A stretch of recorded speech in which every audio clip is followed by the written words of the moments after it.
Gente, eu tô puto e tô exausto hoje. Passei a manhã inteira em função do carro que quebrou de novo. A gente comprou um carrinho para que minha esposa pudesse aprender a dirigir. Ela tá tirando a carteira agora. A gente comprou um carrinho secundário para ela poder praticar. Porque o nosso, que a gente tem, ele é um carro britânico, então ele tem volante pro lado direito, ele tem marcha automática, então não dá para praticar. A gente comprou um carrinho baratinho para que ela pudesse, sabe, treinar. E o carro não sai da mecânica. A gente gastou mais com a mecânica do que a gente gastou para comprar o carro, pra você ter uma noção. E eu penso que a política é como esse carro nosso aí que tá na mecânica agora. Tive que empurrar essa porcaria hoje, tá lá agora para consertar de novo. A política é como isso. Porque tudo na vida, gente, tem um tempo de duração, tem um tempo de existência. Os carros e a política também, sendo que os regimes, os sistemas políticos são muito mais duradouros do que um carro. E muitos de nós só passamos a nos dar conta disso, só passamos a nos preocupar com certas questões políticas, certas questões sociais, quando elas não funcionam, quando elas quebram. Do mesmo modo, quando o carro quebra, que você vai lá, abre o capô, quer saber o que está acontecendo, quer descobrir o que está acontecendo ali, mesmo sem entender nada, se você não for mecânico, não gostar de carro, como é o meu caso, eu abro lá, não sei nada, não sei o que são as coisas ali. Você vai lá, olha embaixo do carro, olha atrás, olha do lado, liga de novo e não funciona. E você passa a se indagar, o que está acontecendo? Que diabos é isso que está quebrado aqui? E a política funciona do mesmo modo. Muita gente só passa a se indagar sobre política, a se questionar sobre isso quando as coisas não funcionam. Quando elas são afetadas por equívocos, por erros, por mau funcionamento da política. Nesse livro aqui do David Runciman, ele fala exatamente isso, né? Sobre o colapso das democracias, sobre o fim das democracias, como elas estão ruindo pelo mundo. E ele, ao contrário de outros autores que eu li sobre esse assunto, ele não é bem pessimista, ele não é bem desesperançoso, né? Ele não sabe o que vai vir adiante, a gente sabe que elas estão ruindo, a gente pode ver isso claramente, nitidamente, a olhos vistos, como as democracias no mundo estão em crise mesmo, em colapso, mas o Runciman, ele diz que a gente não tem como se desesperar porque a gente não sabe o que vem depois, né? Pode ser que venha autoritarismo, que parece ser a tendência mais clara nesse momento, pode ser que venha um outro sistema, um outro regime também popular, que ouça a população, ou que não ouça, ou que... a gente não sabe. O que a gente sabe é que os sistemas políticos têm uma duração, têm um ciclo de vida, têm um começo, meio e fim. E os regimes também têm. Algumas ditaduras, alguns regimes ali duram décadas e depois começa a se desgastar, começa a se enfraquecer e é substituído por outro regime. E isso também em regimes democráticos, você percebe isso, né? Você tem um partido, às vezes, que é muito forte, que é muito influente, ele vai lá, domina o debate político durante vários anos e depois se desgasta, os erros começam a aparecer, a população fica insatisfeita e escolhe outro partido, outro candidato que represente melhores ideais. Assim como um carro velho que não funciona mais, estragado, você é obrigado a comprar outro carro. Ou um carro velho, né, como acontece na política geralmente, as pessoas trocam a velha política, a dita velha política, por alguém que se diz nova política, que no fundo é uma velha política travestida de outra coisa. Você vai lá, troca um carro velho que não funciona por outro carro velho que não funciona também, na expectativa que vai ser melhor, e logo as pessoas se frustram.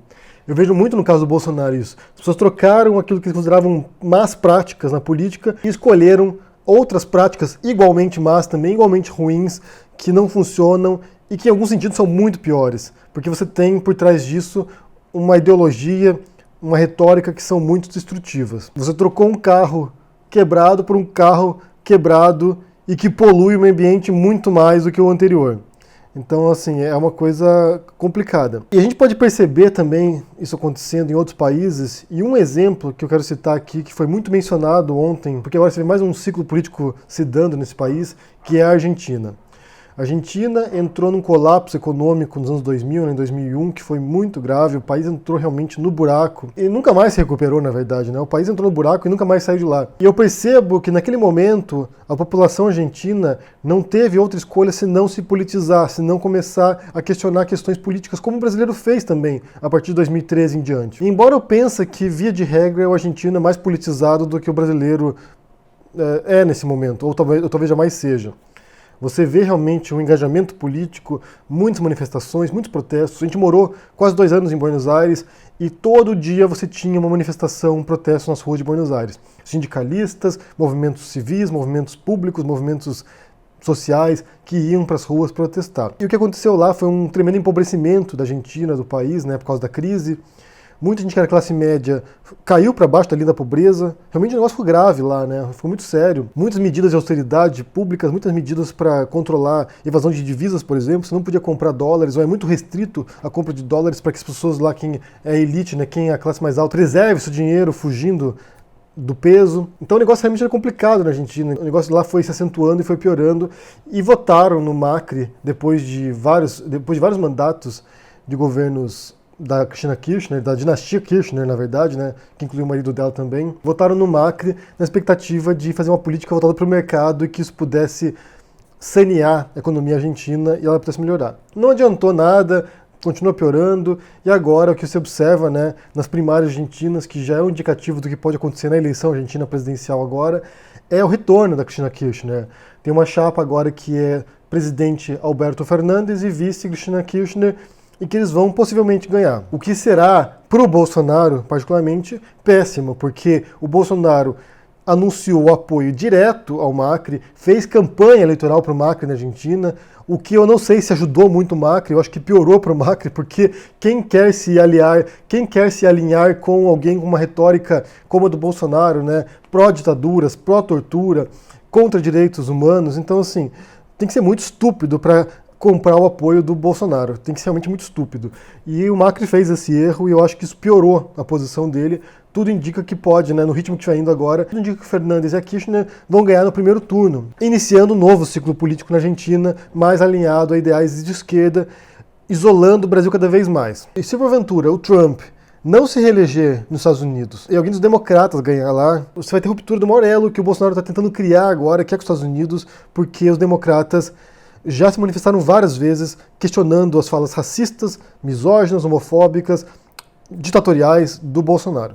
Então, se entrar democratas nos Estados Unidos agora, acompanhando já um ciclo de mudança lá também, porque você teve uma mudança do perfil das pessoas na Câmara dos Representantes lá, né, seria equivalente à Câmara dos Deputados deles lá, você teve uma mudança lá bastante significativa. Então, se entrar um presidente democrata, o Brasil fica totalmente isolado no cenário mundial. Porque os outros parceiros dele não são tão relevantes assim. O Netanyahu em Israel, o Orbán na Hungria. E de resto, talvez o Salvini na Itália também, que é outro fascistoide. Mas o resto do mundo observa com desconfiança e com apreensão essa caminhada autoritária no Brasil. E se você começa realmente a observar esse ciclo político retornando agora para a esquerda, depois de um flerte com a extrema-direita no mundo, isso certamente vai isolar o Brasil completamente. Tanto que na Argentina agora, o Fernandes e a Kirchner já anunciaram que se eles ganharem para a presidência, que eles vão talvez bloquear a negociação do acordo entre Mercosul e União Europeia, porque isso vai prejudicar a indústria argentina.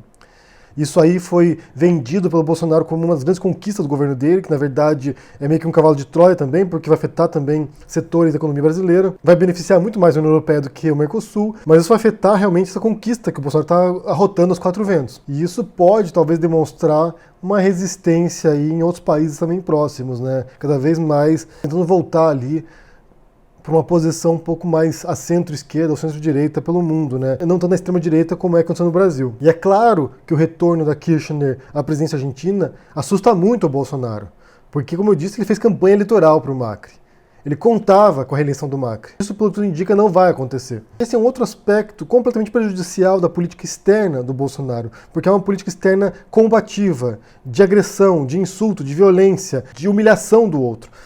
Caso recente agora, para citar, dois casos recentes. Um caso que era o encontro de um diplomata francês no Brasil com o Bolsonaro. O Bolsonaro disse que não tinha tempo, que tinha agenda lotada, e apareceu numa live cortando o cabelo e insultando o presidente da OAB. Então ele vai lá e diz para o diplomata que ele não pode falar com ele, e depois mostra que não estava fazendo nada de relevante, na verdade. Que ele foi cortar o cabelo, e o outro também que não tem nenhum tipo de respeito pelo diplomata. E outro caso que foi da Amazônia, que o Bolsonaro está todo enrolado agora com essa história de desmatamento, demitiu o presidente do INPE, e a Alemanha se expressou dizendo que ia retirar uma verba que dava de centenas de milhões de reais para ajudar na preservação do meio ambiente. O Bolsonaro disse que não precisava disso, eles que guardassem dinheiro para ele, que não ia fazer diferença, e a Alemanha foi lá e respondeu dizendo assim, olha, essa resposta do Bolsonaro nos assegura que a gente fez a coisa certa, a gente não vai ajudar um escroto como esse. Bem, o escroto é parte minha, né? Eles não falaram isso, mas eu tô falando. Não vai ajudar um escroto desse aí, ele que se vire. Então, realmente, eu não sei até que ponto que eles acham que esse tipo de espírito combativo com países que seriam aliados tradicionais do Brasil vai levar a algum lugar. vai levar, como eu disse, cada vez mais ao isolamento do Brasil e uma acentuação da crise no Brasil, uma acentuação da crise econômica no Brasil, porque isso vai cortar relações com parceiros comerciais, vai prejudicar relações comerciais brasileiras, vai criar uma crise política, porque muita gente vai ficar insatisfeita com isso, porque a economia dita muito também o humor das pessoas. Quando as coisas não funcionam, você quer mudar. Quando o carro quebra, você quer um carro novo, você quer um carro que funcione, né? Então, se você tem um governo aí como o do Bolsonaro, que em pouquíssimo tempo comete inúmeros erros, pouquíssimos avanços, se a economia começa a piorar, mais do que já está ruim, né? Mas começa a piorar ainda mais, você não pode ficar pondo a culpa no PT o resto da vida. Então as pessoas vão começar a cobrar do Bolsonaro. Você prometeu que as coisas iam melhorar, só piora, a gente quer a sua cabeça agora. E isso já pode ser observado também no afastamento de alguns aliados do Bolsonaro. Pessoas que apoiaram o Bolsonaro durante a campanha eleitoral, que fazem parte do partido do Bolsonaro e que já estão se voltando contra ele também, pedindo para ele calar a boca. Embora eu tenha usado essa metáfora do carro quebrado para a política é muito mais complexa do que um carro quebrado. Uma política problemática, ela é muito mais complicada de compreender mesmo, né? E o que eu percebo é que muita gente não entende do assunto, faz as perguntas erradas, busca respostas nos lugares errados e obtém, obviamente, as respostas erradas também. Então, para mim, antes de tudo, para a gente poder entender esse momento no mundo, entender o que está acontecendo, entender os caminhos para onde a gente está indo, é preciso fazer esse esforço de compreensão, sim. Primeira coisa é você se instruir. Do mesmo modo que para você consertar um carro quebrado, você tem que entender como funciona um carro, você tem que aprender a mexer nas peças e como arrumar o carro, para você entender a política também precisa fazer esse esforço de compreensão. Porque opinião todos nós temos sobre vários assuntos que a gente não entende. Se realmente ter algum tipo de clareza sobre um assunto, é preciso estudar, é preciso pesquisar. Talvez seja esse um dos maiores erros do Bolsonaro e da equipe dele.